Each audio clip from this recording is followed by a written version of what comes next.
Aku ada saat ini, semuanya karena kasih-Mu. Aku hidup hari ini, semua berkat kemurahan. Terima kasih, Yesus, Engkau sangat baik, teramat baik bagiku. Aku ada saat ini, semuanya karena kasih-Mu. Aku hidup hari ini, semua berkat kemurahan. Terima kasih, terima kasih, Yesus kasihku. Engkau sangat baik, hanya padaku. Yesus, Engkau sangat baik, amat baik bagiku.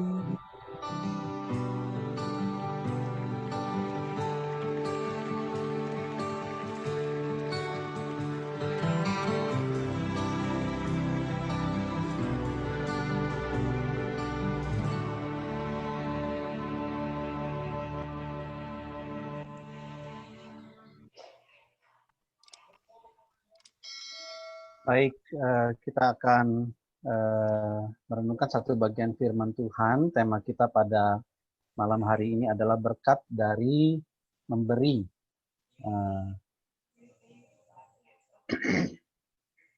Sebelum kita merenungkan firman Tuhan, mari kita sama-sama berdoa, minta cinta kasih yang daripada Tuhan boleh menuntun, memimpin setiap kita, khususnya ketika kita belajar akan kebenaran firman Tuhan, dan kita boleh diberikan kekuatan, kesanggupan di dalam kita boleh mengerjakan firman Tuhan dalam hidup kita. Mari kita berdoa. Bapa kami dalam surga, kami bersyukur, berterima kasih Tuhan yang boleh menyatakan kasih dan anugerah Tuhan, kemurahan Tuhan yang tiada pernah habisnya, kami boleh rasakan, kami boleh alami berkat secara jasmani, berkat secara rohani. Kami bersyukur untuk anugerah keselamatan yang boleh Tuhan curahkan dan anugerahkan. Kami bersyukur, berterima kasih juga untuk kesempatan kami boleh bertumbuh dalam iman rohani kepada Tuhan. Kami menyerahkan diri kami supaya kami boleh menjadi orang-orang Kristen yang memiliki karakter-karakter Kristus, dan juga kami mempunyai kedewasaan di dalam rohani kami. Tuhan berkati jam doa kami, berkati jam pemberitaan firman Tuhan, perenungan firman Tuhan, berkati setiap kami, baik kami yang boleh berbicara, kami yang mendengar, dan kami yang sama-sama merenungkan kebenaran firman. Kami berdoa bersyukur di dalam nama Yesus, Tuhan Juru Selamat hidup. Amin. Baik, tema kita pada hari ini adalah berkat dari memberi.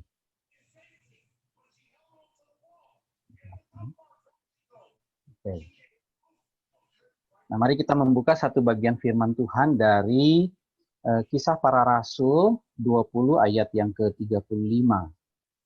Kisah Para Rasul 20 ayat yang ke-35. Apakah semua sudah mendapat? Kisah Rasul 20 ayatnya yang ke-35.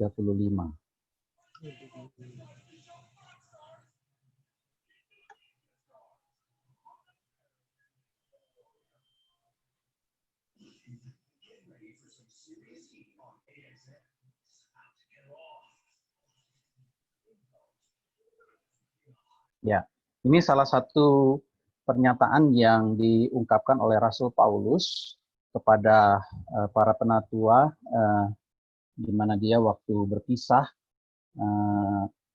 dengan para penatua di Efesus pada waktu itu. Nah, lalu kemudian dia memberikan satu statement pernyataan, yaitu bahwa adalah lebih berbahagia memberi daripada menerima. Tapi kita coba lihat dari ayat-ayat sebelumnya, yaitu dari ayat yang ke-33, 34, dan 35. Yang dikatakan bahwa perak dan emas atau pakaian tidak pernah aku ingini dari siapapun juga. Ya, kamu sendiri tahu bahwa dengan tanganku sendiri aku telah bekerja untuk memenuhi keperluanku dan keperluan kawan-kawan seperjalananku. Kita tahu sama-sama bahwa selain memberitakan Injil, Paulus juga punya pekerjaan sampingan, yaitu adalah tent maker, begitu ya, membuat kemah, membuat tenda, begitu. Jadi dia bisa memenuhi keperluan, kebutuhan jasmaninya dia, dan juga dia boleh memenuhi keperluan jasmani dari teman-teman seperjalanannya dia. Nah, lalu kemudian ayat yang ke-35 dikatakan bahwa dalam segala sesuatu telah kuberikan contoh kepadamu. Ya, jadi dia bukan hanya sekedar memberitakan Injil, bukan hanya sekedar mengajar jemaat, tetapi juga dia memberikan contoh dan memberikan teladan bahwa dengan bekerja demikian kita harus membantu orang-orang yang lemah, ya. Jadi dikatakan bahwa Paulus memberikan contoh, yaitu membantu orang-orang yang lemah. Dan yang menarik adalah begini ya, harus mengingat perkataan Tuhan Yesus, sebab Tuhan Yesus sendiri telah mengatakan bahwa adalah lebih berbahagia memberi daripada menerima, gitu ya. Jadi ini satu statement yang menurut Rasul Paulus adalah statement dari Tuhan Yesus. Cuman saya juga rada bingung ya, jujur ya. Saya bolak-balik buka Injil Matius, Markus, Lukas, Yohanes, lalu kemudian ada sebagian dari kisah para rasul gitu ya. Saya belum ketemu kalimat adalah lebih berbahagia memberi daripada menerima. Kalimat itu dikeluarkan oleh Tuhan Yesus begitu ya. Tetapi ini dikatakan bahwa statement ini Paulus itu yang didapat oleh Tuhan Yesus. Nah, saya tidak tahu apakah ini kalimat full murni statement dari Tuhan Yesus, pernyataan dari Tuhan Yesus, atau dia merangkum pengajaran Tuhan Yesus dengan satu kalimat seperti ini, begitu ya. Jadi saya nggak ketemu. Nanti kalau misalnya teman-teman cari di Alkitab ketemu, boleh tolong kasih masukan buat saya, kasih tahu buat saya, gitu ya. Jadi ini kalimat ini dikeluarkan oleh Tuhan Yesus itu di Injil mana, pasal berapa, ayat berapa, begitu. Boleh dikasih tahu. Mungkin saya miss membacanya, begitu ya. Nah, jadi kalimat ini kayaknya nggak masuk akal, gitu ya. Adalah lebih berbahagia memberi daripada menerima, gitu ya. Kalau kita kebanyakan, kita kan lebih senang kalau kita menerima, betul ya.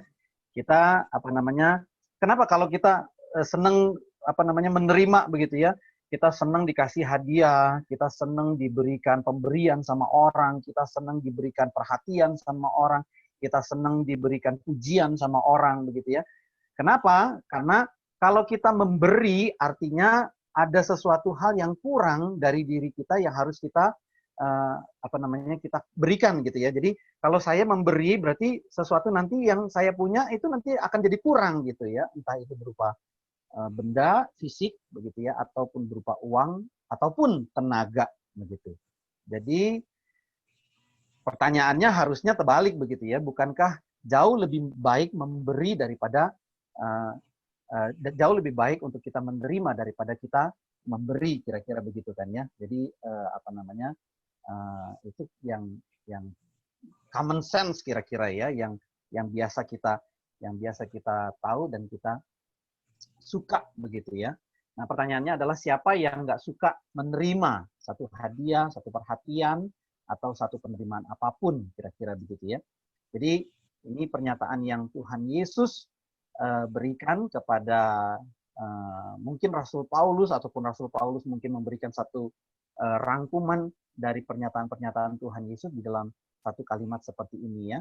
Lebih berbahagia memberi daripada menerima. Nah, yang menarik adalah dari ayat yang ke-33 itu ya.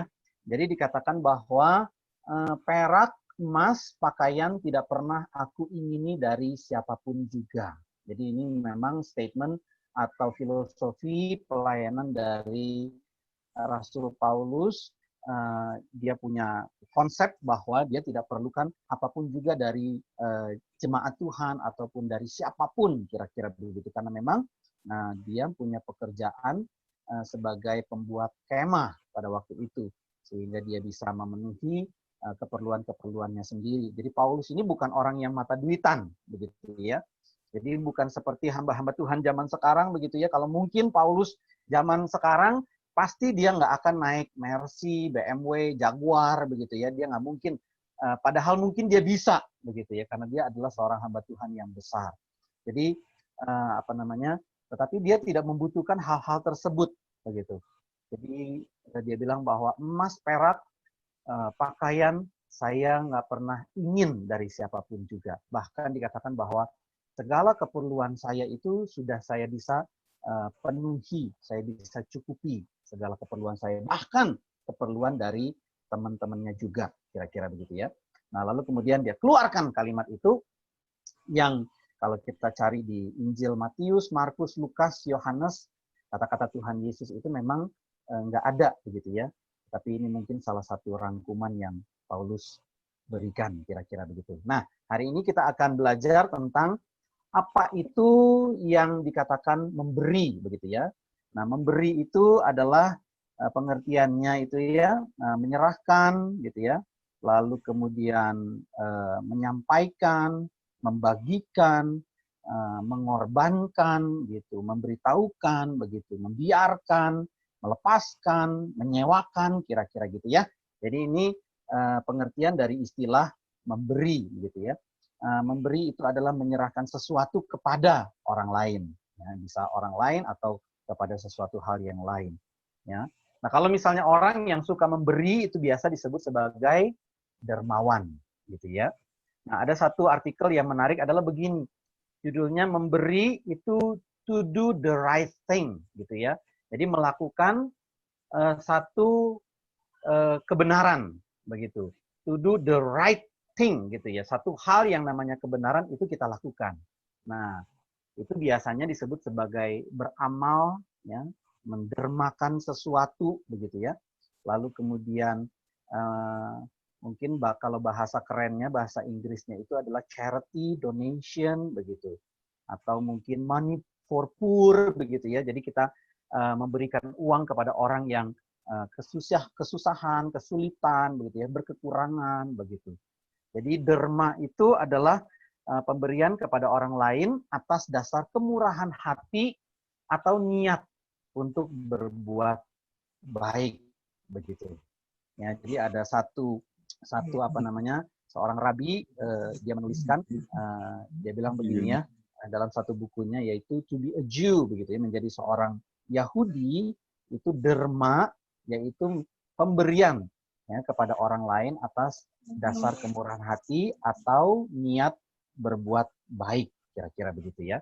Nah, jadi kalau pengertian orang Yahudi, pengertian orang Israel adalah begini. Kalau saya melakukan pemberian sedekah gitu ya kepada orang lain, itu adalah saya melakukan hal yang terbaik, kira-kira begitu. Saya melakukan hal-hal yang benar, kira-kira begitu. Nah, lalu kemudian ada satu peristiwa begitu ya, ada satu kejadian bahwa mereka itu cari-cari di dalam Alkitab kira-kira ayat mana gitu yang bisa mendukung pengertian atau konsep mereka begitu ya, karena memberikan sesuatu kepada orang lain itu adalah satu kebenaran, satu perbuatan yang baik, satu perbuatan yang benar, satu perbuatan yang terpuji. Bahkan dikatakan bahwa pemberian atau memberikan sedekah, amal, derma kepada orang lain itu adalah melepaskan kita dari neraka, kira-kira begitu ya. Jadi saya memberi, ya kalau saya memberi berarti saya bisa masuk surga, kira-kira begitu. Nah, mereka cari-cari gitu ya ayatnya. Ayat mana gitu yang bisa mendukung konsep mereka. Nah, jadi ada ketemu satu ayat di dalam Perjanjian Lama itu di dalam Amsal 10 ayat yang kedua, ya, bait yang kedua, ya. Jadi harta benda yang diperoleh dengan kefasikan itu tidak berguna, tetapi kebenaran, sedekah, amal, kira-kira begitu ya, Jadi istilah kebenaran itu kalau di dalam bahasa Ibraninya itu pengertiannya adalah sedekah gitu. Amal, derma. Itu kebenaran itu menyelamatkan, melepaskan orang dari yang namanya maut atau kematian. Jadi pengertian orang Yahudi atau bahasa Ibrani punya istilah kata sedek gitu ya. Sedek itu artinya kebenaran, righteousness, justice begitu ya. Sedek ya. Kalau ingat kata sedek, kita ingat satu tokoh Alkitab Perjanjian Lama namanya Melkisedek ya. Melkisedek itu Melki itu adalah dari Melki itu dari kata malah ya, meleh ya, lalu ditambahin imbuhan i jadi Melki itu artinya rajaku. Malak itu melek itu artinya raja, ditambahin imbuhan i itu jadi ku, jadi rajaku. Ya, sedek gitu ya. Sedek itu adalah kebenaran, jadi raja kebenaran. Nah, kalau ada mungkin kita tahu ya teman-teman kita di kantor atau mungkin di sekolah begitu ya, ada orang yang namanya sadikin ya. Itu biasanya itu saduran itu dari kata sadikim ya. Sadikim itu adalah orang yang melakukan kebenaran, orang yang melakukan keadilan kira-kira begitu ya. Itu yang namanya sadikim, orang-orang benar. Nah, jadi kayak misalnya ya di dalam Kejadian 18 ayat yang ke-24 ya, Kejadian 18 ayat yang ke-24. Ya, sebentar ya. Kejadian 18 ayatnya yang ke-24. Coba di rumah dibuka masing-masing ayatnya. Kejadian 18 ayat yang ke-24. Itu dikatakan begini ya. Bagaimana sekiranya ada 50 orang benar ya. Istilah orang benar itu adalah sadikim gitu. Dalam kota itu, apakah engkau akan melenyapkan tempat itu dan tidakkah engkau mengampuninya karena ke-50 orang benar sadikim yang ada di dalamnya itu. Ini cerita tentang apa? Ada yang tahu nggak? Apa yang dimaksud dengan kota itu? Bagaimana sekiranya ada 50 orang benar dalam kota itu? Kota itu tuh kota apa itu? Kota Bandung, kota Kopo, Sodom. Kota Sodom, ya, kota Sodom. Jadi ini adalah tawar-tawaran yang diberikan Abraham kepada Allah gitu ya. Jadi Allah itu mau menghukum kota Sodom dan Gomora karena kebejatan dari perilaku dari orang-orang rakyat atau masyarakat atau orang-orang yang ada di kota Sodom gitu ya. Jadi Abraham tawar-tawaran kan, pertama kali dia sebut sebagai 50 orang benar. Ada nggak 50 orang benar di kota Sodom? Ada nggak?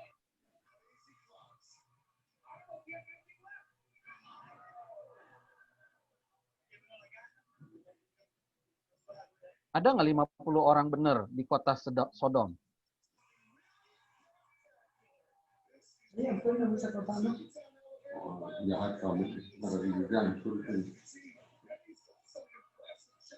Nggak ada ya. Jadi kalau kita baca seterusnya tuh di ayat yang ke-28, Abraham tawarannya kurang lagi. Ya, Abraham tawarannya kurang lagi. Sekiranya kurang dari 5 orang, dari ke-50 orang itu. Jadi artinya ada 45 orang. Orang benar di kota itu. Janganlah kamu hukum kota itu. Ada nggak 45 orang benar? Nggak ada. Ayat 29 turun lagi tawarannya. Kalau 40 orang kamu dapati orang benar di sana. Jangan kamu hukum, kira-kira begitu.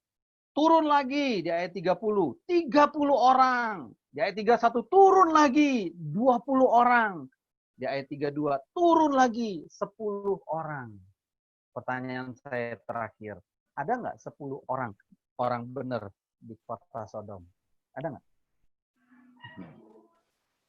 Nggak ada. Nggak ada, Pak. Nggak ada. Yang ada berapa orang benar di kota Sodom? Ada berapa orang benar? 3, 4.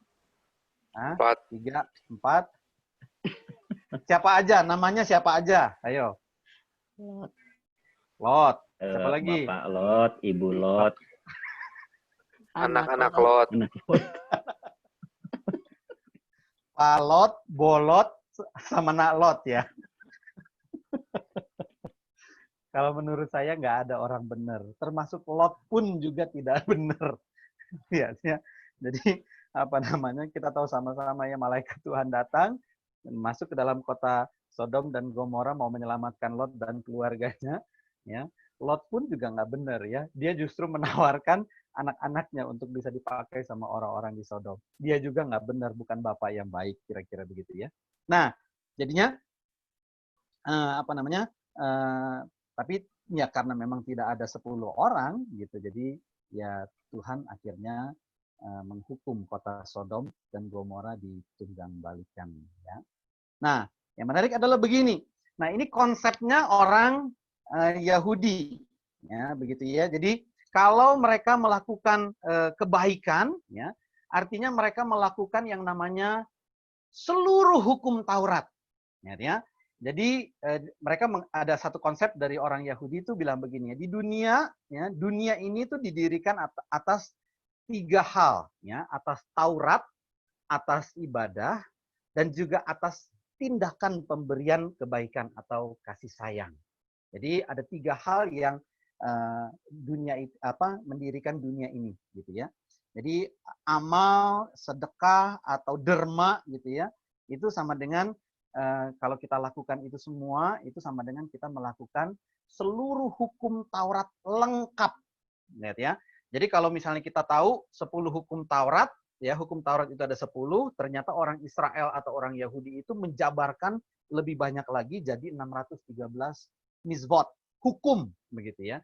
Ada hukum larangan, ada hukum anjuran gitu. Ya. Jadi itu konsep dari orang Yahudi. Jadi kalau mereka melakukan kebaikan satu aja gitu ya, kebaikan buat orang gitu.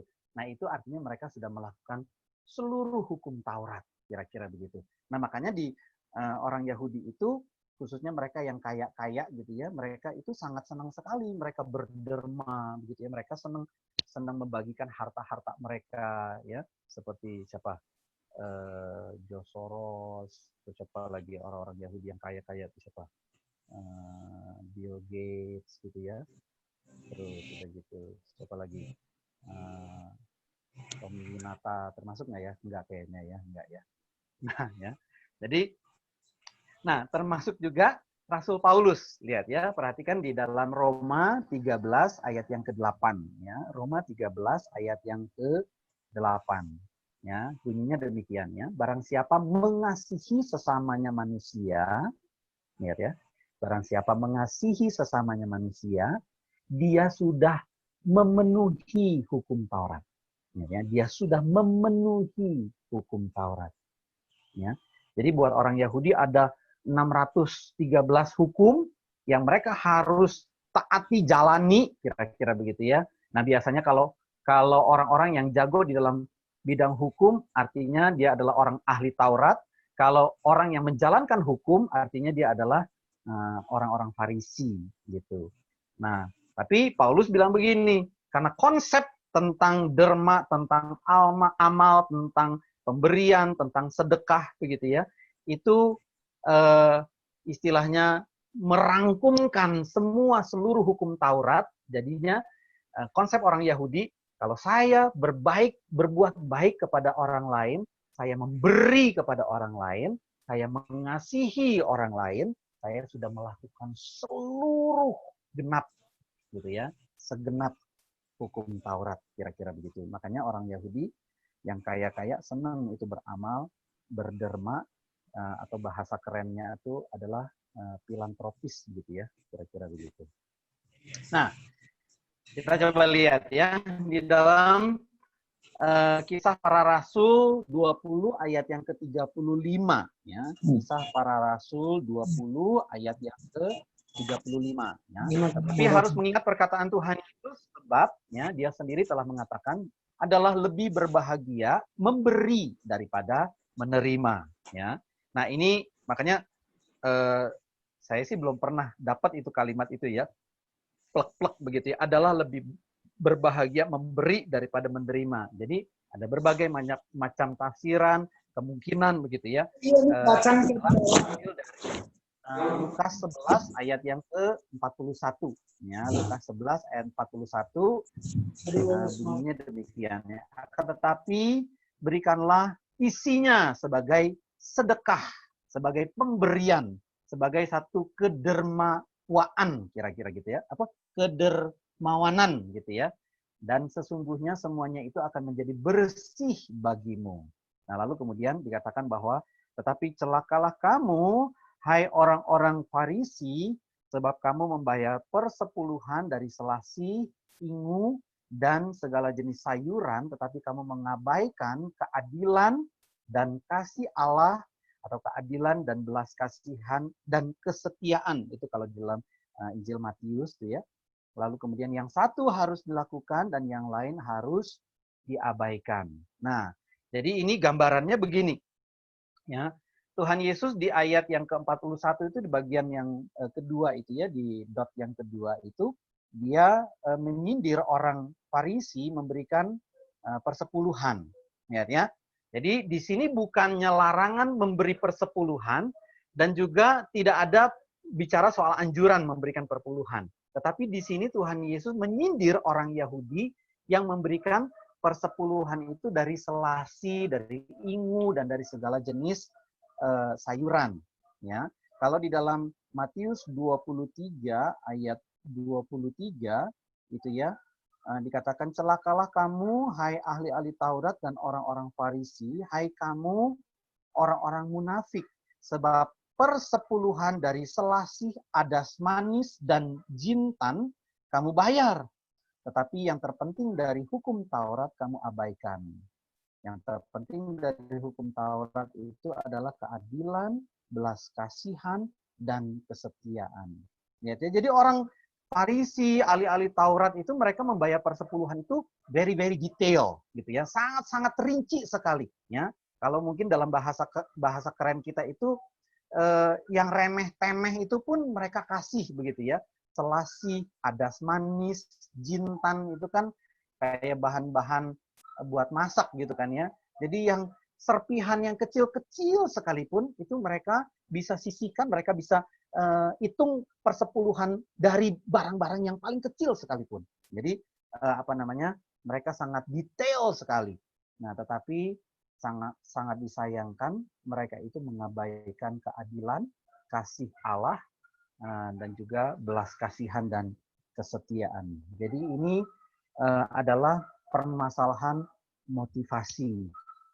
Bagaimana orang itu beribadah kepada Tuhan, bagaimana orang itu mengabdi kepada Tuhan, percaya kepada Tuhan. Nah, pasti sikap hatinya dia itu adalah mencerminkan bagaimana Tuhan yang dia sembah. Kalau Tuhan kita adalah Tuhan yang adil, kalau Tuhan kita adalah Tuhan yang penuh dengan belas kasihan, Tuhan yang penuh dengan kesetiaan, pasti kita sebagai anak-anaknya juga mencerminkan hal-hal tersebut. Nah, di dalam Matius 5 ayat yang ke-20 dikatakan bahwa maka aku berkata kepadamu, jika hidup keagamaanmu, gitu ya, hidup keagamaanmu tidak lebih benar daripada hidup keagamaan ahli Taurat dan orang Farisi. Mungkin dalam terjemahan lama, ya, kalau dalam terjemahan baru bunyinya hidup keagamaanmu. Kalau dalam terjemahan lama itu diterjemahkan sebagai kebenaranmu, begitu ya. Jadi ini balik lagi ke inti permasalahan atau balik ke poin awal tadi kita yang sudah kita bicarakan, permasalahan yaitu kebenaran, righteousness, sedek gitu ya, sedekah, amal, kira-kira begitu. Ya, jadi kalau kita memberikan pemberian kita sama seperti atau mungkin mirip dengan orang-orang Farisi, ahli-ahli Taurat begitu ya. Tuhan Yesus bilang begini, nggak guna kamu. Kalau kita hidup kita nggak lebih daripada orang Farisi dan ahli Taurat, kita nggak ada bagian di dalam kerajaan sorga. hidup kita harus jauh lebih benar dan harus jauh lebih sungguh daripada hidup keagamaan dan kebenaran orang-orang Farisi dan juga ahli Taurat. Hidup kita harus lebih daripada itu. Jadi ini permasalahan motivasi dan juga sikap hati. Nah, makanya tadi saya juga bilang ya, kalau di dalam di dalam memberi itu adalah ketika kita memberi, artinya kita punya satu pengertian bahwa uang itu sudah tidak lagi berkuasa atas hidup kita. Jadi uang tidak lagi berkuasa atas kita ketika kita tidak lagi enggan untuk memberi.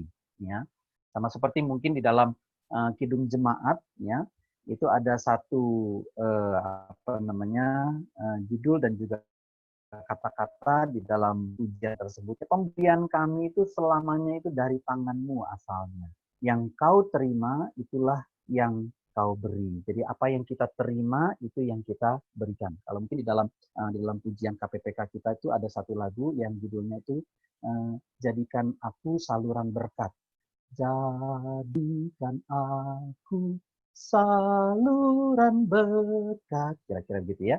Jadi kalau kita memberi, artinya kita itu tidak dikuasai dengan hal-hal materi. Kita tidak dikuasai dengan uang, kita tidak dikuasai dengan hal-hal benda-benda yang ada di sekitar kita. Kita dengan gampang saja kita memberikan kepada orang lain.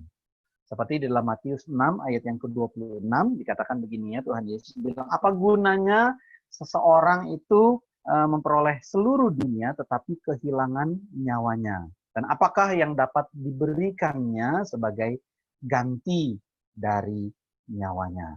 Jadi kira-kira itu yang dimaksud dengan yang namanya pemberian.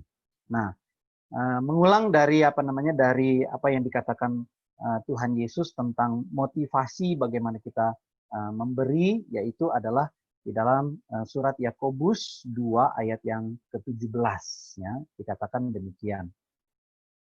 Ya. Surat Yakobus 2 ayat 17. Demikian juga halnya dengan iman, ya. Jika iman itu tidak disertai dengan yang namanya perbuatan, maka iman itu pada hakikatnya adalah mati. Ya, dalam terjemahan bahasa Indonesia sehari-hari, begitulah juga dengan iman. Jika iman tidak dinyatakan dengan perbuatan, maka iman itu tidak ada gunanya. Nah, ini balik lagi, ya. Kenapa kita memberi? Ya. Memberi adalah kita tidak lagi dikuasai oleh uang, oleh materi. Karena hidup kita sudah dikuasai oleh Tuhan. Ya. Jadi konsep memberi itu adalah konsep ketika kita beriman kepada Tuhan, kita melakukan kebenaran-kebenaran iman itu di dalam perbuatan kita. Jadi percuma kalau kita punya iman, tapi kita nggak ada yang namanya perbuatan. Iman tanpa perbuatan pada hakikatnya adalah mati. Nah, saya mengutip satu tokoh reformator yang cukup terkenal yang namanya Johannes Calvin. Ya, dia katakan begini ya, jika seorang pengkhotbah tidak lebih dulu berkhotbah pada dirinya sendiri, lebih baik dia jatuh di tangga mimbar dan mematahkan lehernya sendiri daripada mengkhotbahkan khotbah itu. Benar ya? Ada beberapa waktu yang kemarin ada seorang jemaat yang tanya sama saya. Dia baca satu teks Alkitab.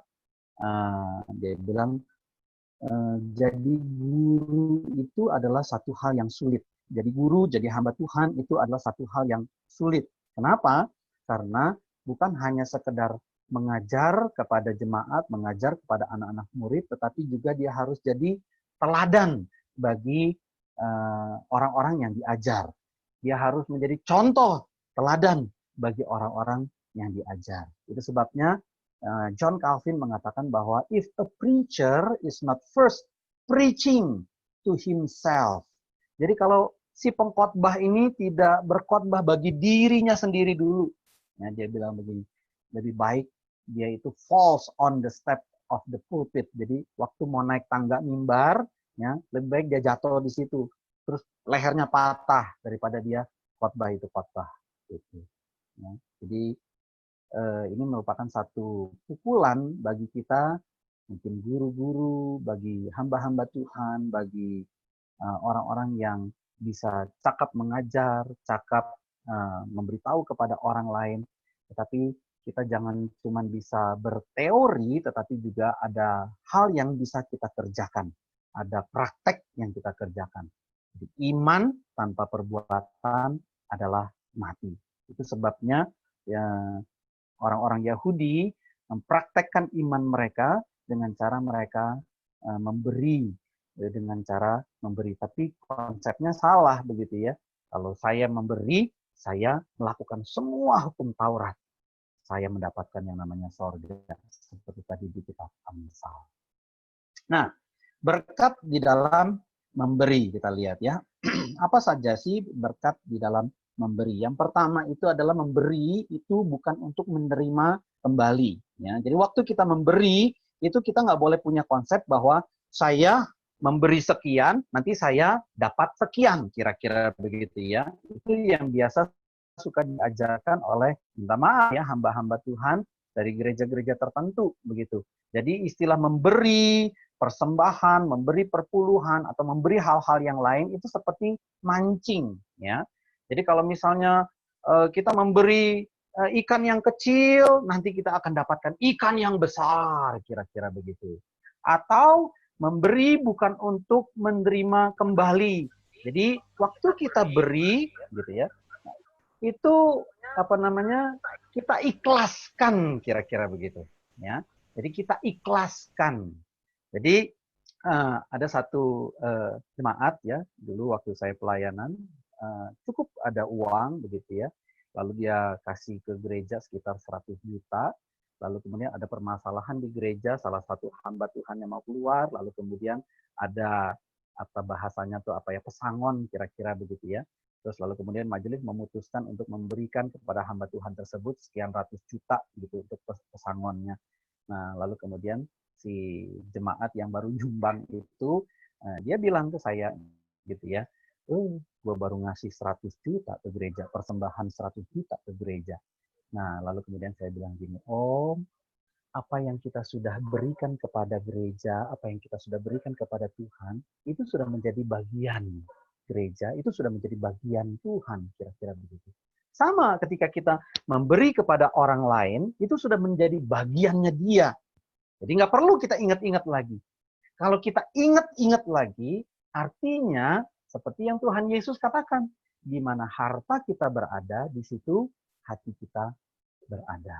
Yang kedua ya, memberi adalah bukti mengasihi. Seperti beberapa minggu yang kemarin, ketika seorang memberikan sedekah, ketika seorang memberikan persembahan, seorang memberikan sesuatu itu sebagai bukti dari dia mengasihi. Ya. Kita bisa memberi tanpa mengasihi, tapi kita nggak bisa mengasihi tanpa memberi. Ketika kita mengasihi, pasti ada pemberian yang kita berikan.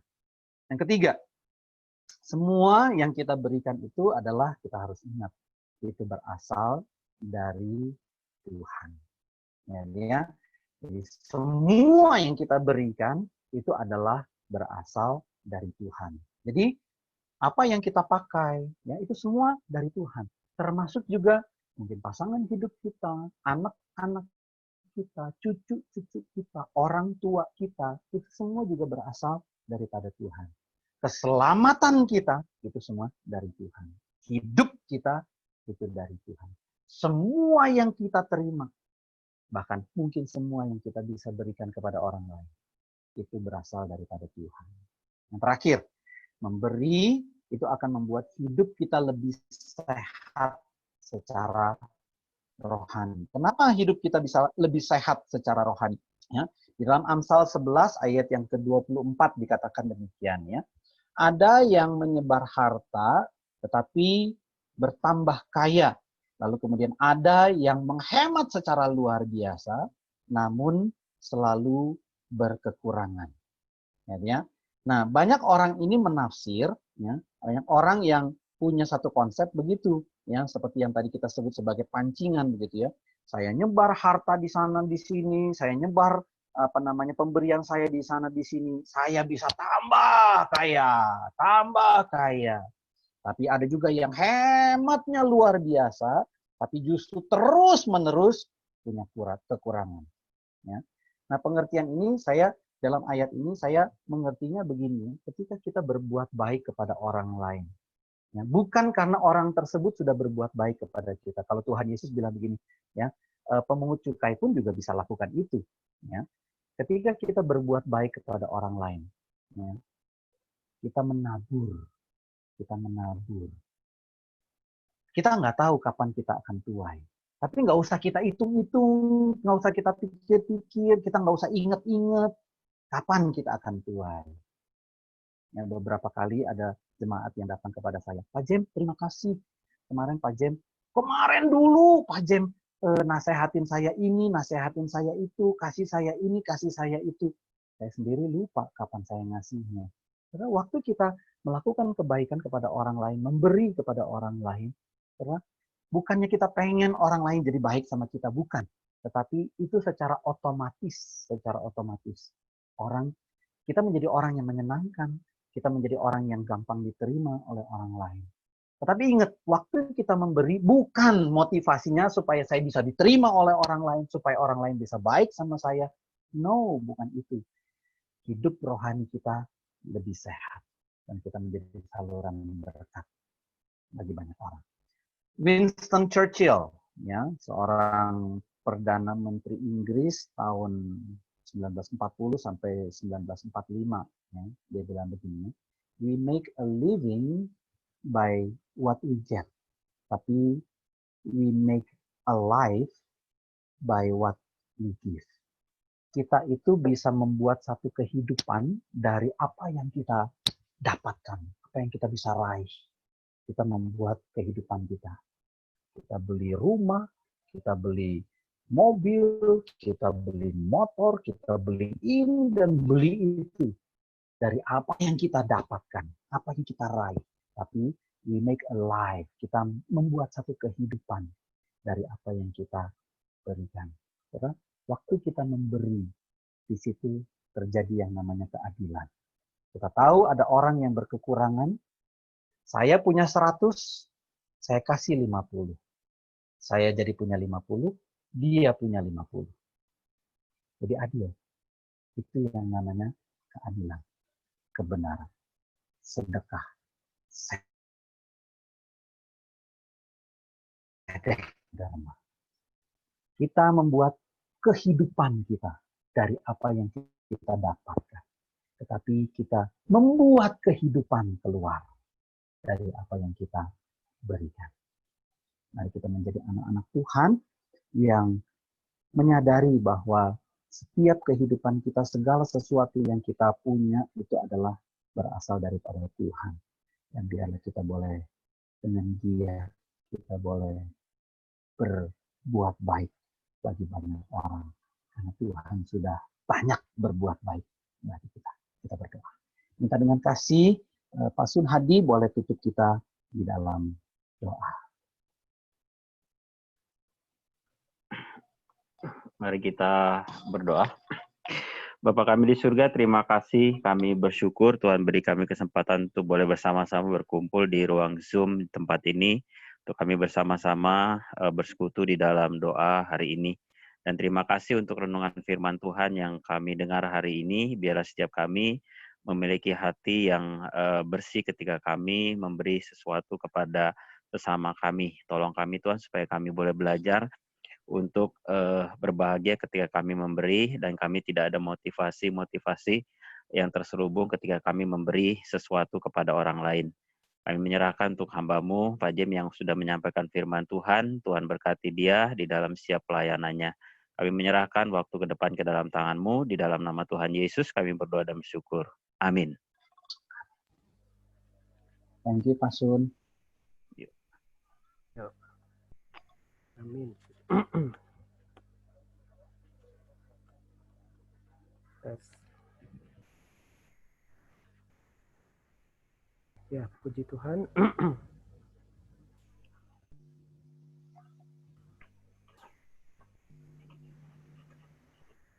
Terus suara saya terdengar nggak? Dengar. Kedengaran ya? Oke. Ya, terima kasih buat Pak Jem untuk firman-Nya. Biarlah firman-Nya itu bisa menguatkan kita semua mengenai berkat dari memberi ya. Tadi dikatakan kalau semuanya itu berasal daripada Tuhan, maka mari kita memberikan kepada menjadi saluran berkat buat banyak orang sehingga membuat kita hidup rohani kita menjadi lebih sehat dan boleh menjadi saluran berkat buat banyak orang. Sebentar kita akan mau masuk di dalam pokok-pokok doa. Nanti ada beberapa pokok doa. Ada pokok doa untuk pribadi, nanti ada pokok doa untuk bangsa dan negara, dan juga kita akan berdoa untuk salah satu negara yang saat ini mungkin sudah sekarang dalam kesulitan ya, terutama kita minggu lalu sekitar seminggu atau 2 minggu lalu ada suatu tragedi ledakan di Lebanon. Nanti kita terakhir akan doakan itu. Jadi nanti kita sama-sama berdoa. Nanti ada beberapa dari kita yang ditunjuk untuk berdoa. Kita akan sama-sama doakan. Nanti ada saatnya juga kita doakan secara bersama-sama. Biarlah kita boleh sungguh-sungguh berdoa pada kesempatan ini untuk berbagai banyak hal. Dan biarlah kita juga boleh menjadi pendoa-pendoa yang tenan di hadapan Tuhan. Kita mau mulai pokok-pokok doa kita. Kita akan mulai doa kita pada malam hari ini. Sebelumnya mari kita bersaat teduh sejenak. Kita mau siapkan hati kita. Kita mau siapkan untuk berdoa sehingga doa kita boleh berkenan di hadapannya.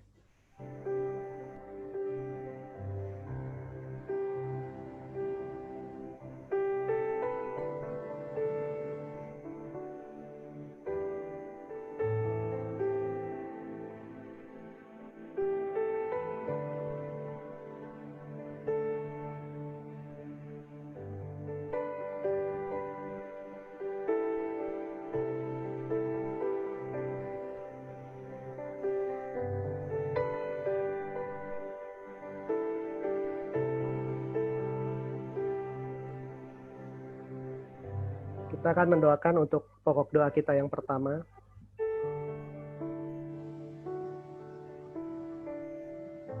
Kita mau mengucap syukur ya untuk semua berkat penyertaan Tuhan di dalam kehidupan kita selama ini. Kita mengucap syukur kalau pada saat ini, selama masa pandemi ini, kita semua boleh diberkati Tuhan, kita boleh sehat, kita tidak tertular, bahkan kita juga tidak menjadi penular bagi orang lain. Kita bersyukur juga untuk berkat jasmani, untuk kecukupan, materi, usaha, pekerjaan. Mungkin masa-masa seperti ini tidak mudah ya untuk yang sedang berusaha, untuk yang sedang bekerja. Mungkin ada yang mengalami kesulitan kerja, ada yang usahanya menurun omsetnya, tapi kita bersyukur karena semuanya itu berada di dalam pemeliharaan Tuhan, di dalam kendali Tuhan. Kita juga mau bersyukur untuk berkat, kita tidak lupa juga untuk berkat rohani yang kita peroleh selama 1 minggu ini. Kadang kita hanya mengucap syukur untuk berkat jasmani, tapi kita lupa untuk mengucap syukur untuk berkat rohani yang diperoleh lewat firman Tuhan, baik itu melalui saat teduh, ibadah, webinar-webinar rohani, buku-buku rohani yang kita baca, dan sebagainya. Mari kita berdoa bersama-sama, kita mengucap syukur untuk semua ketiga hal itu, untuk penyertaan Tuhan dalam kehidupan kita. Mari kita berdoa.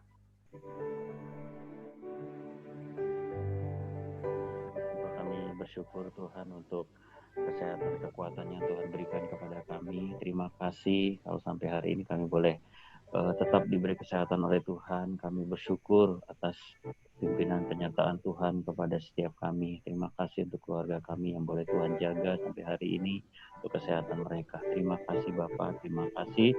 Kami juga bersyukur Tuhan untuk setiap berkat jasmani yang Tuhan sediakan sampai hari ini.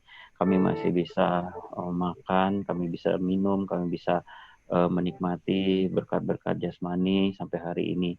Bapak, kami tahu bahwa semuanya itu anugerah Tuhan bagi kami. Kami bersyukur untuk semuanya itu Tuhan. Dan juga saat ini Tuhan, kami bersyukur juga Tuhan untuk berkat rohani yang Tuhan berikan kepada kami, sekalipun sampai hari ini kami tidak bisa datang ke gereja. Tetapi kami bersyukur dengan adanya media yang disediakan, kami bisa dapat tetap belajar firman Tuhan melalui media-media ini, baik itu Zoom, YouTube, dan juga yang lainnya.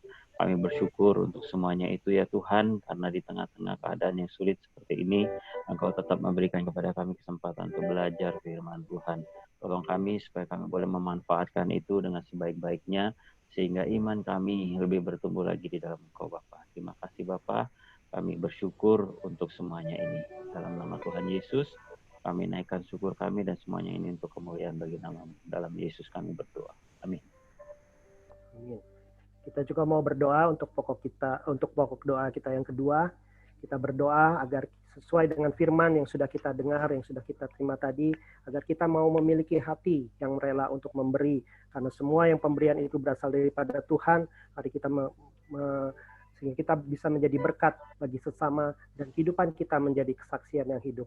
Mari kita berdoa bersama-sama untuk pokok doa yang nomor 2 ini. Bapak, terima kasih Tuhan untuk firman Tuhan hari ini yang boleh mengajarkan kami bahwa ketika kami memberi Tuhan, kami tahu bahwa itu semua anugerah dari Tuhan. Kami bersyukur Tuhan untuk firman Tuhan yang mengingatkan kami semua untuk kami boleh lebih bahagia ketika kami memberi. Tuhan tolong kami supaya kami senantiasa memiliki hati yang berbelas kasihan kepada mereka yang membutuhkan pertolongan, sehingga kami boleh dapat menolong mereka semampu kami. Berikan kepada kami Tuhan kerinduan itu, sehingga begitu banyak orang boleh melihat bahwa kami anak-anak Tuhan memiliki kesaksian yang baik, yang memuliakan nama Tuhan, di mana kami boleh belajar untuk mengasihi orang-orang yang dalam kesulitan. Terima kasih Bapak, terima kasih untuk firman-Mu. Tolong kami Tuhan supaya kami boleh siap untuk melakukan firman-Mu di dalam kehidupan kami sehari-hari. Pujilah Engkau Bapa, dalam Yesus kami berdoa. Amin. Kita juga mau berdoa untuk saat ini kita mau berdoa untuk gereja kita. Kita doakan untuk para hamba Tuhan, majelis, pengurus, jemaat, agar kita semua bisa bersehati dalam melayani Tuhan. Walau mungkin saat ini tidak bisa melayani secara tatap muka, tapi biarlah itu tidak mengurangi kesehatian kita di dalam melayani. Dan kita juga berdoa untuk jemaat agar terus diberi kerinduan untuk bertumbuh melalui firman Tuhan, baik walaupun di dalam segala keterbatasannya kita tetap memiliki kerinduan untuk bertumbuh dalam firman Tuhan. Yang kedua, kita doakan gereja kita yang selama ini melakukan pelayanannya secara online. Ada ibadah, ada PA, persekutuan doa, rapat-rapat online. Kita doakan agar jaringan internet dan peralatan yang digunakan itu semua dapat menunjang pelayanan online yang ada di gereja kita. Yang ketiga, doakan juga untuk para hamba Tuhan dan majelis agar dapat menentukan waktu yang terbaik, waktu yang tepat sesuai dengan kehendak Tuhan, kapan gereja kita akan melakukan ibadah offline. Kita doakan kesiapan gereja kita juga mungkin di minggu-minggu, beberapa minggu ke depan kita sudah mulai mempersiapkan untuk protokol kesehatan dan sarana prasarana yang diperlukan untuk ibadah offline ini. Kita doa untuk pokok doa ini, minta dengan kasih Pak Agus Setiawan untuk berdoa. Ya, mari kita berdoa. Bapa dalam surga, kami ucap syukur untuk satu pemilihan yang Tuhan sudah berikan pada kami. Dari sekian miliar manusia di dunia ini, Tuhan sudah pilih kami Tuhan sebagai anak-anak-Mu Tuhan untuk bergereja di KM Kanaan. Kami berdoa Tuhan pada malam hari ini untuk setiap hamba Tuhan yang kami miliki, baik itu Pak Jem Fatimaho, juga Pak Bayu dan Ibu Yeni, juga setiap majelis, setiap penatua, setiap pengurus, komisi dan bidang, juga setiap jemaat di KM Kanaan. Tuhan yang tolong berkati Tuhan di tengah masa-masa pandemi COVID seperti ini, sesuatu yang baru yang tidak pernah kami alami sebelumnya. Tuhan tolong supaya di tengah-tengah kami yang saat tidak bisa berkumpul secara fisik, kami semua terus bersehati Tuhan. Kami boleh memiliki hati yang terus rindu mengalami Tuhan. Kami bukan hanya belajar firman Tuhan melalui pengetahuan kami, melalui knowledge atau kepintaran kami, tapi sungguh-sungguh kami boleh mengalami Tuhan dalam kehidupan kami sehari-hari. Tolong kami semua Tuhan untuk terus-menerus bertumbuh di dalam pengenalan kami akan Tuhan, melalui satu doa kami setiap hari, melalui doa kami pada Tuhan, melalui pembacaan firman-Mu, melalui berbagai mungkin ada pembinaan yang kami ikuti, sehingga kami sungguh-sungguh ya Tuhan boleh terus-menerus mengalami Tuhan dalam kehidupan kami sehari-hari. Tolong kami Tuhan supaya kami tidak puas dengan apa yang kami saat ini memiliki pengenalan akan Engkau, tapi kami rindu mengenal Engkau lebih dalam lagi. Kami mengalami Engkau bukan dari kata orang, kami mengenal Engkau bukan dari hamba-hamba Tuhan, kami mengenal Engkau bukan dari buku-buku, sampai kami boleh mengenal Engkau secara pribadi, memiliki hubungan dengan Tuhan secara pribadi. Terima kasih Tuhan Yesus. Berkati kami juga tetap setia melayani Tuhan di dalam segala keterbatasan kami yang tidak bisa ke gereja. Kami semua terus mau mendoakan untuk saat-saat ini supaya kami semua Tuhan berkati bisa melakukan pelayanan kami secara baik. Meskipun pelayanan kami saat ini tidak bisa dilakukan secara fisik Tuhan, tapi secara online biar Tuhan akan berkati platform Zoom ini Tuhan yang kami gunakan untuk melakukan berbagai pelayanan, baik itu persetujuan doa, baik itu PA maupun rapat-rapat online. Tuhan yang tolong berkati supaya platform Zoom ini Tuhan akan berkati boleh menjadi sarana kami semua Tuhan untuk terus bersekutu, terus bertemu walaupun di udara, tapi kami boleh saling mengasihi, menguatkan. Berdoa juga untuk setiap jaringan internet, setiap device yang kami pakai untuk rumah-rumah yang memiliki wifi ataupun yang tidak ada. Tuhan tolong berkati supaya semuanya boleh berlangsung dengan baik di tengah-tengah banyaknya orang yang menggunakan internet. Tuhan tolong supaya internet di tempat kami masing-masing boleh berlangsung dengan baik, sehingga kami boleh mengikuti setiap acara persekutuan, acara yang lainnya dengan baik. Terima kasih Tuhan Yesus. Kami juga tetap berdoa untuk rencana kami akan kembali membuka ibadah tatap muka secara offline. Kami tidak mengerti Tuhan kapankah waktu yang terbaik. Kami sendiri masih bingung dan ragu. Tuhan berikan pada kami hikmat, akal budi, pengetahuan, tuntunan dari-Mu Tuhan, sehingga kami mengetahui kapankah waktu yang paling tepat untuk kami membuka kembali ibadah tatap muka atau ibadah online offline. Berkati Tuhan gereja kami dalam mempersiapkan protokol kesehatan supaya apa yang kami pikirkan Tuhan yang pimpin, apa yang kami rencanakan Tuhan akan tuntun Tuhan, sehingga sungguh-sungguh Tuhan apa yang kami persiapkan boleh sungguh-sungguh disiapkan tepat pada waktunya nanti Tuhan, sehingga nanti ibadah tatap muka boleh kembali diadakan dan semuanya boleh masuk dengan baik tanpa ada satu kendala atau halangan. Terima kasih Tuhan Yesus, kami serahkan semua pergumulan kami ke dalam tangan-Mu. Kami percaya Engkau adalah kepala gereja kami, Engkau mengasihi kami semua sebagai anggota-anggota tubuh-Mu. Terima kasih Tuhan, hanya dalam nama-Mu saja Tuhan Yesus kami sudah berdoa dan mengucap syukur. Amin. Amin. Yang keempat, kita berdoa untuk bangsa dan negara ini. Kita berdoa untuk khususnya untuk bangsa ini yang sedang dan seluruh dunia yang sedang mengalami pandemi COVID-19. Kita mengucap syukur ya kalau saat ini vaksin COVID-19 Sinovac dari Cina itu sedang dikembangkan dan saat ini sedang memasuki uji klinis tahap ketiga, di mana saat ini sedang diuji coba kepada 1.620 relawan di Bandung yang dilakukan oleh PT Bio Farma.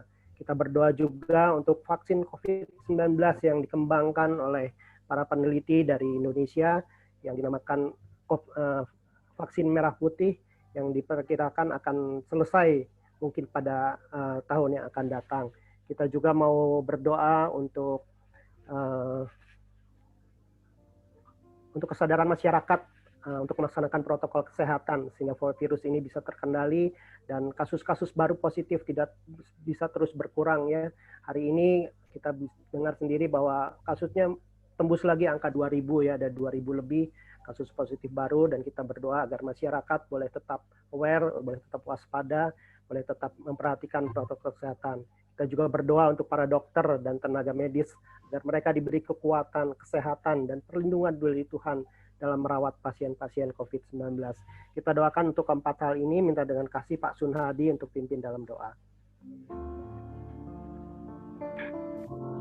Mari kita berdoa. Bapa, kami saat ini menyadari Tuhan bahwa kami saat ini ada di dalam kondisi di mana kami ada di dalam tekanan wabah COVID-19.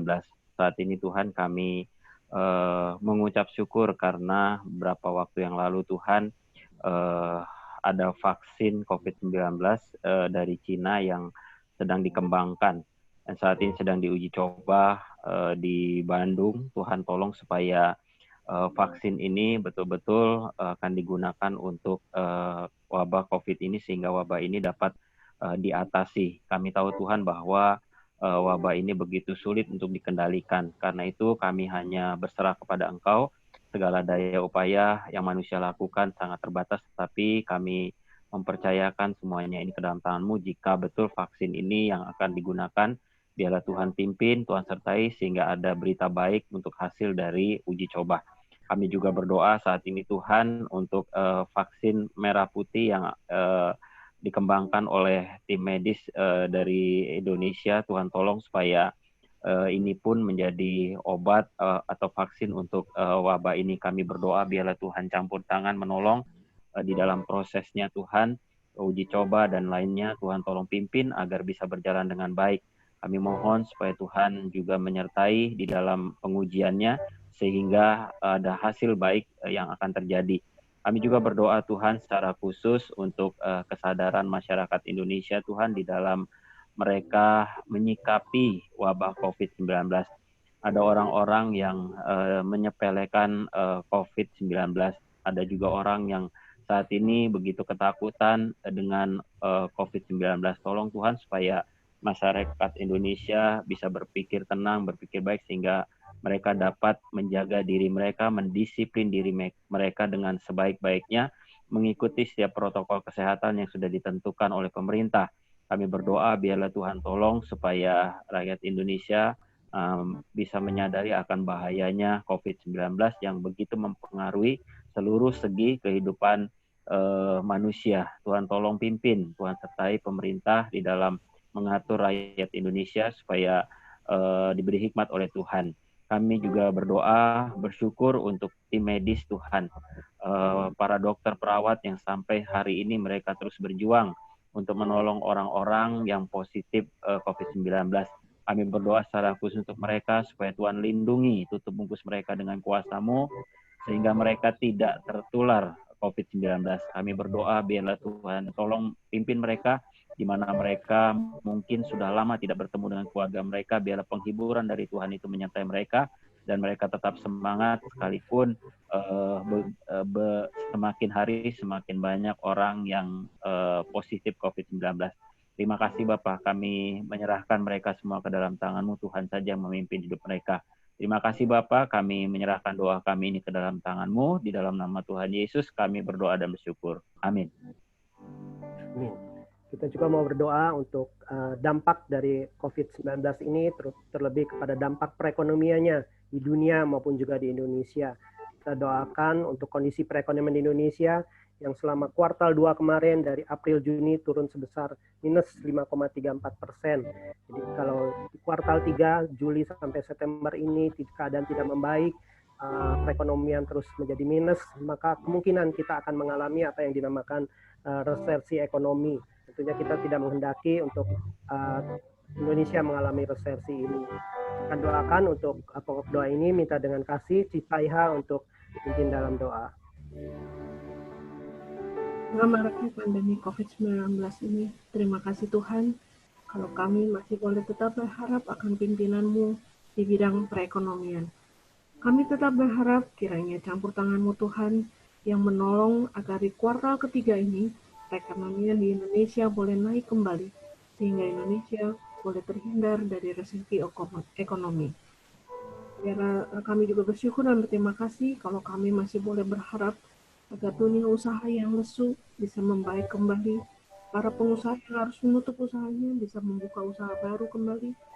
Para pekerja yang mengalami PHK bisa mendapat pekerjaan baru, sehingga perekonomian bisa pulih kembali. Dan setiap anak-anak Tuhan juga bisa lebih mengucap syukur dan lebih memuliakan Tuhan di dalam kehidupan setiap hari. Kiranya kita juga boleh turut membantu pemerintah di dalam upaya mereka untuk bisa menaikkan kembali perekonomian di Indonesia. Kita juga bersyukur dan berterima kasih kalau Tuhan juga masih mengingat kita, masih menolong kita di dalam segala keadaan. Dan kita tetap berharap Tuhan yang turut campur tangan di dalam segala situasi yang sulit ini. Terima kasih Bapa, terima kasih Tuhan Yesus, terima kasih Roh Kudus, terima kasih, dan kami alaskan doa ini hanya di dalam nama Tuhan kami, Yesus Kristus, yang telah menjadi juru selamat dan penebus dosa kami. Amin. Kita lanjutkan doa kita. Kita saat ini mau berdoa untuk negara lain. Kita doakan untuk khususnya untuk di Libanon. Kalau saat ini di Libanon juga sedang dilanda pandemi COVID, tapi negara ini juga mengalami suatu tragedi, yaitu suatu ledakan gudang kimia di Beirut. Kita tahu sendiri, mungkin ada, kalau membaca berita, ada ratusan orang yang meninggal dan ribuan orang luka-luka. Kita doakan pemerintah Libanon agar di masa pandemi ini mereka juga bisa menangani krisis akibat ledakan yang terjadi minggu yang lalu. Kita buka suara bersama-sama, kita doakan untuk Libanon.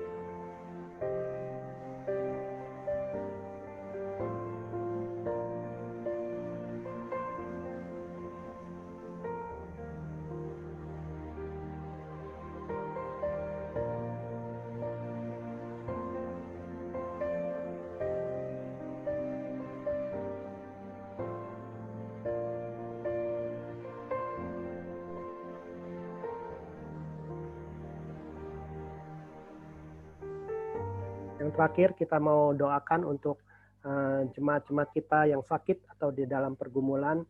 Barangkali yang ada di tempat ini mau ada yang ingin didoakan, ada yang sedang sakit atau ada yang sedang bergumul untuk didoakan. Dipersilakan untuk membuka mic-nya dan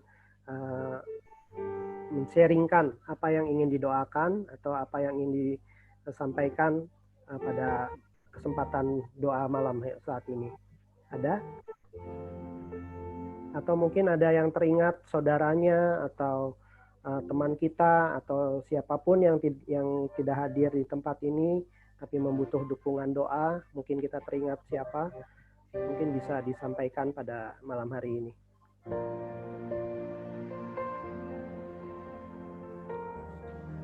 Terus saya minta didoakan kekuatan untuk anak saya Renhat yang sakit panas. Tolong doakan supaya Tuhan menjamah, menolong, menyembuhkan supaya Renhat bisa kembali sehat dan panasnya bisa turun ya. Karena panasnya cukup tinggi sampai 40 derajat. Makasih. Ya, kita nanti doakan untuk Reinhard ya yang saat ini sedang dalam keadaan panas. Kita doakan untuk pengobatannya, kita doakan untuk dokternya. Kita doakan sehingga Reinhard boleh kembali dipulihkan, boleh kembali beraktivitas secara normal dan boleh sehat kembali. Mungkin ada lagi yang lain yang ingin didoakan? Kita kupingnya sembuh lagi, baik mendengarnya dan bisa tidur malam. Terima kasih. Ya Om, kita doakan untuk Lause Lili ya, yang biarlah Tuhan yang akan memberikan terus kesehatan, yang beberapa hari ini tidak bisa tidur, terus untuk pendengarannya dan juga untuk jantungnya yang masih suka berdebar-debar ya Om ya. Ya. Kita doa. Ya. Gimana?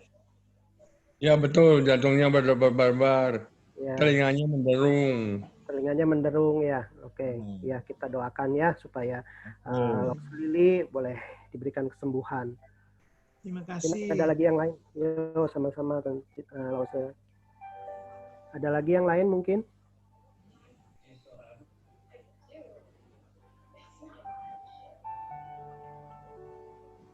Oke, kalau nggak ada, kita akan doakan untuk jemaat kita yang sakit. Minta dengan kasih untuk Ibu Yeni untuk doakan untuk jemaat yang sakit sekaligus untuk doa penutup. Dipersilakan. Mari kita berdoa. Bapa di dalam surga, kami datang ke hadapan-Mu. Kami sungguh berharap dan kami memohon pertolongan Tuhan bagi saudara-saudara kami yang saat ini sedang sakit dan dalam kelemahan tubuh. Bapak, kami mau berdoa secara khusus buat anak kami, Reinhard, yang saat ini sakit panas dan hampir 40 derajat. Tuhan, kami mohon Tuhan yang menolong, memberkati obat-obat yang dikonsumsi dan juga melalui istirahat. Tuhan, tolong berkati supaya panasnya boleh turun, Reinhard boleh sehat kembali, dan dia boleh kembali lagi dalam setiap aktivitasnya. Berkati orang tua yang mendampingi, Pak Agus dan Cimeri, berikan mereka juga kekuatan dan kesehatan. Terima kasih Tuhan, terima kasih.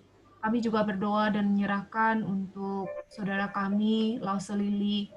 Tuhan tahu setiap kondisi yang masih harus alami Lause Lili saat ini, di mana telinganya masih berdengung dan juga jantungnya berdebar, dan itu menyebabkan Lause Lili sulit untuk tidur. Kiranya Tuhan yang turut campur tangan, memberkati, memberikan pertolongan yang dari Tuhan, supaya melalui obat-obatan dan juga melalui istirahat, Lause Lili boleh pulih kembali dan Tuhan berikan damai sejahtera Tuhan di dalam hatinya. Dan biarlah di dalam segala apa yang dialami, Lause Lili tetap mengarahkan pandangannya kepada Tuhan, tetap percaya, tetap berserah hanya kepada Tuhan. Terima kasih Tuhan. Saat ini kami juga mau berdoa untuk Ibu Tan Suanyo yang masih harus menjalani berobat tusuk jarum karena kakinya yang sakit. Kami mohon Tuhan juga yang akan memberkati setiap pengobatan yang dijalani, khususnya tusuk jarum, sehingga kakinya boleh kuat kembali dan Ibu Tan Sonyo boleh menjalani setiap aktivitasnya dengan baik. Juga kami berdoa untuk setiap orang tua kami yang dalam lemah tubuh, yang dalam perawatan. Kami juga berdoa untuk Papa dari Cilingling, untuk Pak Iwan Kurniawan. Kiranya Tuhan juga yang menyertai dan Tuhan yang memulihkan kesehatannya. Dan kami berdoa kiranya Tuhan memberkati setiap para orang tua kami di dalam segala kelemahan tubuh mereka, supaya melalui obat-obatan dan setiap pengobatan, perawatan dijalani, mereka boleh mendapatkan kekuatan, kesehatan yang dari Tuhan. Dan terlebih Tuhan berkati mereka masing-masing dengan kekuatan, dengan sukacita, dengan damai sejahtera dari Tuhan. Biarlah di dalam segala kondisi mereka yang mereka alami saat ini, iman mereka tetap kuat di dalam Tuhan, mereka tetap percaya, tetap berserah, bersandar sepenuhnya kepada Tuhan. Kami juga berdoa untuk keluarga yang merawat, mendampingi, kiranya Tuhan juga yang menyertai, memberikan kekuatan, dan kasih kesabaran bagi mereka semua. Terima kasih Bapak. Saat ini kami juga bersama-sama berdoa untuk saudara-saudara kami yang dalam berbagai pergumulan, kiranya Tuhan juga yang tetap menguatkan mereka semua, Tuhan yang tetap menyertai mereka, dan di dalam setiap pergumulan apapun yang mereka alami, mereka tetap boleh merasakan, tetap boleh mengingat bahwa mereka tidak pernah sendirian, tetapi ada Tuhan yang senantiasa menyertai, ada Tuhan yang menopang, dan ada Tuhan yang akan menolong mereka menghadapinya bersama-sama dengan Tuhan. Terima kasih Tuhan, terima kasih untuk pimpinan Tuhan dan segala berkat yang Tuhan limpahkan di dalam persekutuan doa kami pada malam hari ini. Kami sungguh bersyukur dan kami mau menyerahkan kehidupan kami masing-masing ke dalam tangan Tuhan. Mohon Tuhan yang terus memimpin dan memberkati setiap kami. Terima kasih Tuhan, terpujilah nama-Mu. Di dalam nama Tuhan Yesus kami berdoa, kami bersyukur. Amin. Amin. Oke, terima kasih untuk teman-teman yang sudah berdoa, untuk teman-teman yang sudah hadir. Persekutuan doa kita selesai, namun diberi kesempatan buat kita untuk sekedar saat ini untuk bisa beramah-tamah. Silahkan untuk videonya bisa dibuka, kita bisa saling menyapa sebelum kita sama-sama mengakhirinya. Terima kasih Bob Sujem untuk firman Tuhannya. Makasih Pak Jem, Pak Hernandi. Thank you Pak Jem. Terima kasih Pak Hernandi pelayanannya. Semuanya ya. Ya, berkati ya. Oke. Thank you juga udah didoain saya izin live dulu ya. Oke. Cepat sembuh kok, cepat sembuh. Ya. Thank you. Yuk. Thank you. Pembinaan kumpul dulu ya. Pembinaan kumpul dulu 5 menit. Oke. Izin live ya. Dadah. Ya, ada Pak Jun. Pak Jun, apa kabar Pak Jun? Bangun. Udah live Pak Jun. Udah live. Ceva, apa kabar Ceva? Pak Bayu, apa kabar Pak Bayu? Lumayan. Halo. Pastor. Halo. Dadah. Terima kasih, Sun. Yo. Ya. Sun. Ko Dedi. Kabar Ko Dedi? Om Agus kumis dicukur Om. Terima kasih Pak Tamsil. Terima kasih Pak Tamsil. Pak Jun. Yo, sama-sama. Ya. Pak Jun, Pak Jun. Apa kabar Pak Jun? Pak Tansil siapa? Bukan Pak Tansil. Itu Strepsil. Aduh, jarang dipanggil. Namanya disingkat. Oma Opa sekarang berdua ini, Oma Opa nih. Mana Oma Opa? Oh, ya tapi Oh, Teksam. Halo. Kabarnya apa baik?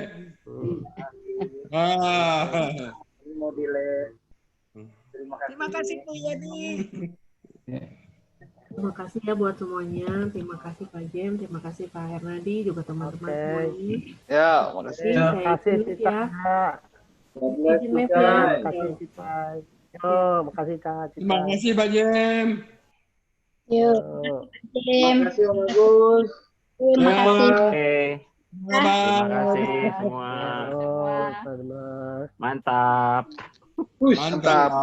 Jempol nih. Tuh, Betina.